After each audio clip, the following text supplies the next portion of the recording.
Le 1er février 2022, le secrétaire général des Nations Unies a lancé un appel à toutes les parties éthiopiennes pour qu'elles arrêtent immédiatement toutes les hostilités du Tigré. Pour l'autorité, ceci permettra un accès humanitaire plus efficace dans le pays, notamment dans la région, mais permettra également d'apporter du secours à toutes les populations touchées dans le pays.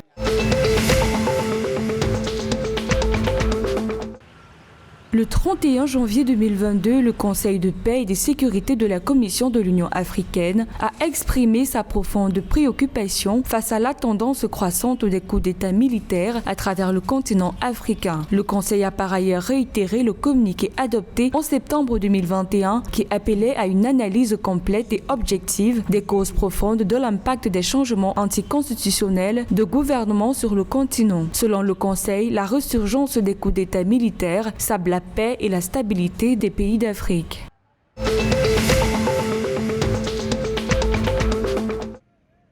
Le mardi 1er février 2022, le ministre sud-soudanais des Ressources en eau et de l'irrigation a rencontré son homologue ougandais pour échanger sur des projets d'eau et de coopération selon un communiqué du ministère des Ressources en eau de l'Ouganda. Selon le communiqué, ces échanges étaient centrés sur des questions clés telles que la reprise de la préparation des projets d'eau polyvalents ainsi qu'une éventuelle coopération sur la gestion des inondations.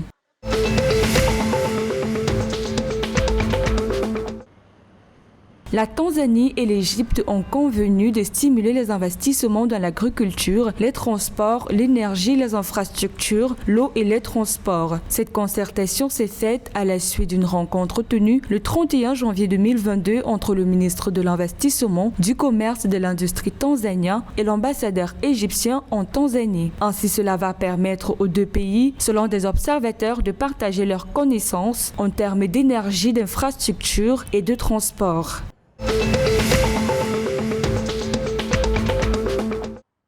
Le Rwanda a réalisé un total de 158 538 598 $ de revenus provenant de l'exportation de produits agricoles pour le deuxième trimestre de l'exercice 2021-2022, selon un rapport du Conseil national de développement des exportations agricoles publié le 1er février 2022. Selon le rapport, les revenus d'exportation des produits de base traditionnels tels que le café, le thé et le pirette ont augmenté de 36% pour atteindre 63 millions de dollars contre 46 millions de dollars au cours de l'exercice 2020-2021. Les autorités se disent par ailleurs engagées à soutenir les acteurs de la chaîne de valeur du secteur agro-export rwandais pour garantir le respect des normes de qualité requises par les marchés internationaux et rendre le secteur encore plus rentable.